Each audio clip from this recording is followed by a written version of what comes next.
I thought it was weird. I told you guys, I came on a platform. I said the way Charlie Kirk's wife is acting is weird, in my opinion. But when we get this clip right here, which, by the way, she went on Charlie's account, and out of all the things that she could have posted as the first post, posthumous post on Charlie Kirk's account, this is the video that she posts. Now, these are pinned posts, and we in the latest post. It's on his TikTok and on his YouTube. These are pinned posts, so these were already there. And this is the first post since he's passed, right? That she put up. And when I play with you guys, what this video is, I'm telling you, when I saw it, it rubbed me the wrong way. And I was like, this is the first thing as a message that you send out after your husband passed away. Like, okay, life goes on. Unfortunately, you know, Charlie Kirk's passing is sad, devastating, heartbreaking. All those things are true. But life does go on. And when I see posts like this, please be a leader worth following. Your wife is not your servant. Your wife is not your employee. Your wife is not your slave. She is your helper. You are not rivals. You are one flesh working together for the glory of God. Instantly, I said, oh, there was some bitterness. There was some resentment here. And if you married, I'm married, and if you're an entrepreneur, you know how the resentment can build very easily, especially if you're the one that's in front of the picture, because a lot of times people don't see the powerful woman that you have behind you. And so because of that, I believe that this is the energy that we're seeing, that we feel like this is weird, because a lot of people have accused Erika Kirk, Charlie Kirk's wife, of acting weird, fake crying. I believe personally that she's playing both sides of the fence with Candace Owens. I think she's keeping Candace close enough, but I think her true loyalty lies to Trump and those people. Even when you heard her initial statement, when you go watch the statement that she made after they found Charlie Kirk's murderer, the first things that she said in that statement was about the people at Turning Point, the staff at Turning Point. She said stuff about Trump, Vance, the politicians that were supporting her. And she started it by thanking the FBI. Nowhere did she say initially say anything about Charlie.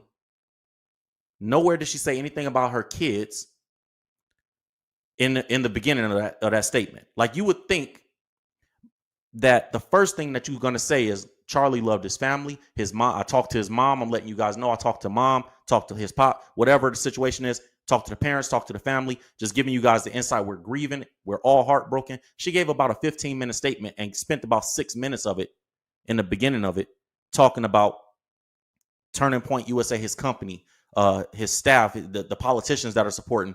And when you start digging into the history of who Erika Kirk is, it's going to all start making sense, which is what we're going to do here on this live stream, man.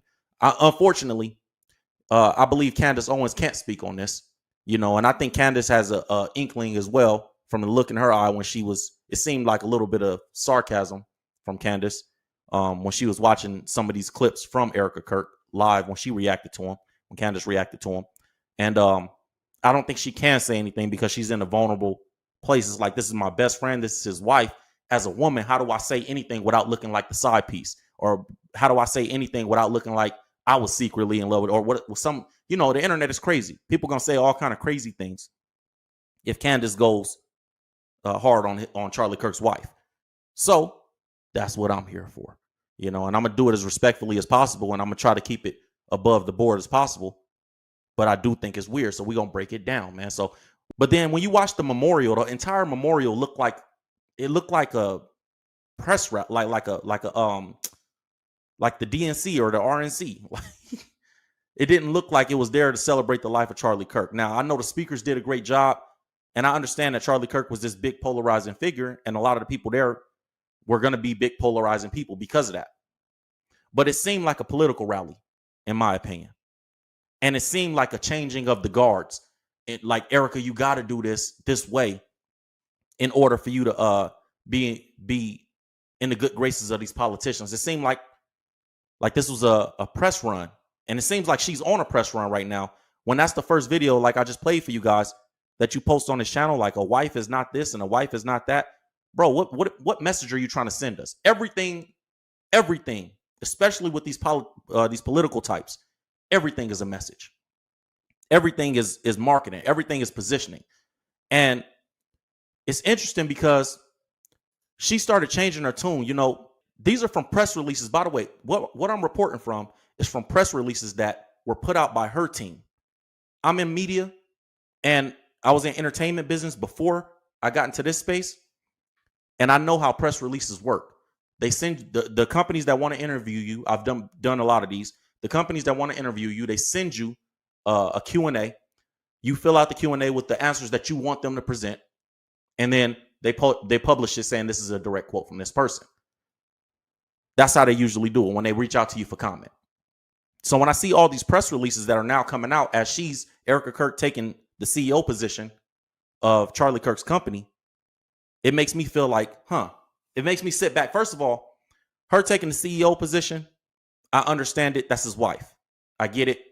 On the outside looking in, it's like, who else is going to take that seat other than his wife? I want my wife to take over my company when I'm gone. So I understand it from that perspective. Now, there is some other things to consider here. Qualifications, previous relationships, obviously, different things like that. But I don't have a problem initially with Erika Kirk taking over. What I do have a problem with is the press run and the marketing run 2 weeks after your husband was gruesomely murdered in front of everybody. Even in the initial statement that she made, one thing that rubbed me the wrong way and rubbed a lot of people the wrong way was how she was like, I can't remember the last time I slept. And it was like, at that point, Charlie had been murdered like 2 days prior. So it's like, It's like the overcompensation felt weird. You can't remember the last time you slept 2 days ago. Charlie was just here. And then all these things tied together. I didn't have a lot to say about this. Even though I had all the information, I didn't want to bring it to the platform out of respect for Charlie Kirk, out of respect for marriage. But when she posted that video on Charlie Kirk's TikTok, Instagram, and YouTube about what a wife's role is, I was like, nah, I got to speak on it. It's getting too weird. Somebody got to say something. So if we go through this article, this is one of the first press releases that she's put out, allegedly. And she's basically, presenting herself to the public for her career to be launched. And that's what the political rally or the funeral or the memorial, that's what it felt like to me. It felt like a soft launch for Erika Kirk's political career. That's what it felt like to me. I'm sorry. The article says, where Turning Point USA's Erika Kirk stands on gender roles, marriage, and motherhood. Now, one of the criticisms on Charlie Kirk is that people say, because you never know if people are telling the truth when they talk about Charlie or not, from what I've seen at least. People say that he had this like misogynistic view on women should stay home and never work and blah, blah, blah, which I don't know to be true. But that's one of the narratives out there. So because of that, people are going, let's see what Erika Kirk feels about this since she's taken over as the CEO in this role. The article says, Charlie Kirk and his wife were united in purpose. With his death, she takes his place as a defining voice in the country's Christian conservative movement. Interesting. She takes his place. Nobody could take the place of that man. He was who he was. Now, she can create or she can continue his legacy, but she's not taking his place. But anyways, that's maybe I'm just being a semantic. I don't want to say the word Nazi. No pun intended. Erika Kirk, the widow of slain right-wing activist Charlie Kirk, concluded her eulogy for him by saying that she was tremendously honored to be the new chief executive of Turning Point USA, the nonprofit affiliated advocacy organization he co-founded, Charlie Kirk co-founded, more than a decade ago to promote conservative ideology among young people. With that appointment, Kirk has been one of the most prominent figures in the country's Christian conservative movement. Charlie and I, quote, this from Erika Kirk. She said, quote, Charlie and I were united in purpose. His passion was my passion. Now his mission is my mission. Now, here's the thing. She already previously had a relationship, I guess, with Trump, allegedly. I don't know if that's public. I'm pretty sure it's public knowledge, but I'm gonna say allegedly just in case. There's a relationship already there, a small one. Obviously, Charlie Kirk had a huge relationship with Vance and Trump, and he was a big proponent of getting Trump elected and doing a lot of campaigning for him. And so marriage is a business. Marriage is a business. And she's older than Charlie Kirk as well. For all my women, you guys know what I'm saying. She was older. She's older than Charlie Kirk by like 4 or 5 years or something like that. She knows that marriage is a business, and maybe she didn't intend. I'm just assuming and speculating right now. Maybe Erika Kirk didn't intend that when she married Charlie Kirk that she wouldn't have her own platform, or that like she would become Charlie Kirk's wife more than she would be Erika, Kirk. And that could be a marital conflict.